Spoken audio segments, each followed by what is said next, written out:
Hey guys, welcome back to my YouTube channel. My name is Sam, a licensed esthetician here in Arizona.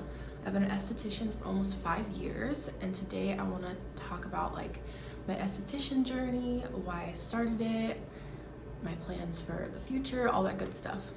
So make sure you guys like and subscribe if that's something you're interested in, and if you're an esthetician, comment where you guys are from so we can all be esty besties. Okay, so fun fact, I recorded this at home. The camera was way too high and I looked naked. I was like, okay, let me record it again where you can actually see the fit. It's a cute little brown Target dress. But yeah, okay. So I became an esthetician during COVID time. And the reason I became an esthetician, really, it stemmed from COVID because I feel like that showed me, and a lot of people, corporate America just does not care about us at the end of the day. I used to work at a bank and they didn't fire me or anything, but they were firing a lot of people. They literally were taking our computers and were ripping them out the wall the day that COVID kind of really blew up in Phoenix. They're like, okay, just go work from home, and things just kept getting worse. So I was like, okay, God, I want to do something for myself, something where it's fulfilling, it's my own, and no matter what happens, I'm in control. Well, he's in control, but you know what I mean. So I was praying, I was Googling, I was like, okay, what is a good business for women? I think I sat on it for a while, and then I had gotten a wax at one of my friend's spas. She was home-based at the time, and I was just like, oh my gosh, this is so cool. She was able to work from home, she had a kid, she was able to take care of her kid, make her own schedule, and just chit chat with her clients and make them feel confident. And I was like, ooh, okay, I like this. I'm already skincare obsessed and stuff like that. So I decided to tour a couple of beauty schools, and I think I was around 25 at the time, but I got kind of nervous because I'm like, I already have my career in this banking field. I would really have to start all over. So I toured some schools, and I remember hearing God say, you need to do this, don't be scared to apply. So I ended up applying after some hesitation, and FAFSA covered some of it. And then I had some student loans, and then I did pay some of it down. So if you guys want a video on different ways to pay for beauty school and different hacks and stuff, let me know.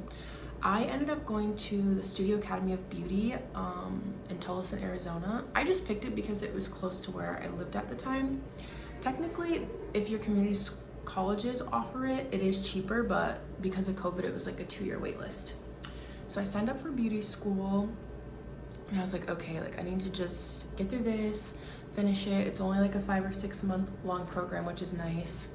And then I do have a lot of friends from beauty school, but I feel just the all women environment in general can cause some issues. A lot of my teachers were actually fighting with each other, fighting with the students, arguing.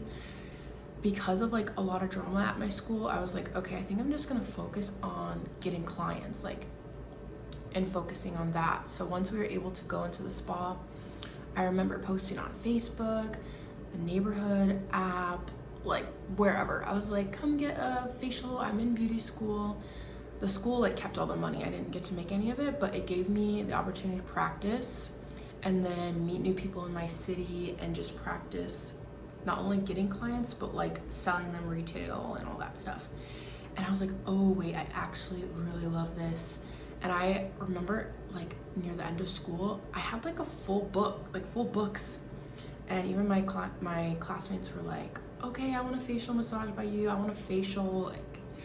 So that was exciting. I was like, okay, this is a good start. After beauty school, I worked from home for the first 6 months, which I definitely recommend if you guys can do it. My state board did approve everything. So I cleared out a room in my old house, and I just started working from there. I would remember posting $20 facials, $20 back facials. And some of my clients from back then, and even that saw me at school, they still see me today. So shout out to y'all. You guys really let me practice on you. So I did that for the first 6 months. And then one of my friends from beauty school reached out and was like, hey, like, let's get a salon suite and split the price. And I was like, okay, cool. Like, that'll help save a lot of money. So we found a salon in Glendale, and I'm still like in the same building.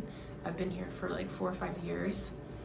So I think we shared a room for like a year or so. And then I was lucky enough to get a job working for the owner of this building as like receptionist. So that's another tip for new estheticians, because that helped pay for my salon rent. I still had 2 other jobs at the time just to like pay for everything in here and build up. But yeah, so I worked the front desk. It helped me pay for my salon suite. It helped me get new clients because whoever was walking in, like, I would chit chat with them. So it was a good experience. And then I was like, okay, it's time to go into my own room. So a room opened up in the same building, which is where I'm at right now. I'll have to give you guys a tour because I am actually moving to a different salon suite down the street. But yeah, I've been here last summer, or I think a little bit before last summer. I ended up quitting my other jobs, and I was like, okay, I'm just gonna focus on entrepreneurship, on my business, and pray it works out. It's been good. Last summer was really, really busy. The bio repeal was like popping off. I took extra classes for microneedling, chemical peels. I think I've taken like 4 microneedling classes, 2 brow lamy classes. I'm learning lashes right now. I will say, like, with entrepreneurship, there's like ebbs and flows. Like last summer was super busy. This summer's pretty slow, I'm not gonna lie. And it could be either due to like the economy. I know the election slowed it, like people booking different things down. But what I love about our industry is there's so many avenues that we can go.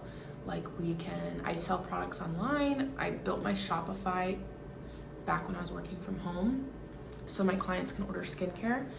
I do virtual consultations. We're trying out this YouTube thing. So that's what I love about our industry, is there's so many different avenues for it. So I'm excited to see where it goes. But yeah, don't give up. Don't like throw in the towel. Where there's a will, there's a way. And whether your route is, okay, I'm gonna have a part-time job and do this, or I'm just gonna dive in, or I'm gonna save up, like there's definitely different options and routes. But yeah, that is the route I took. And I think some of my goals this upcoming year, one is to learn lashes and really focus on that, because that is like a whole different realm from facials, and see how I feel about it. I want to perfect my brow lamy too, because that is kind of a complicated thing. I've taken 2 classes, but if you guys have any tips with like the processing time on the brows and stuff, I would love to know that. I definitely want to do more virtual aesthetics, and who knows what the future holds. But yeah, that's just a little story time on my esthetician journey. If this is the kind of content you guys like, or if you're an ST in ST school, make sure you guys subscribe. Follow me on Instagram and TikTok. It's all the same, that AZ Glow, and then I'll follow you guys back. Have a good day. Bye.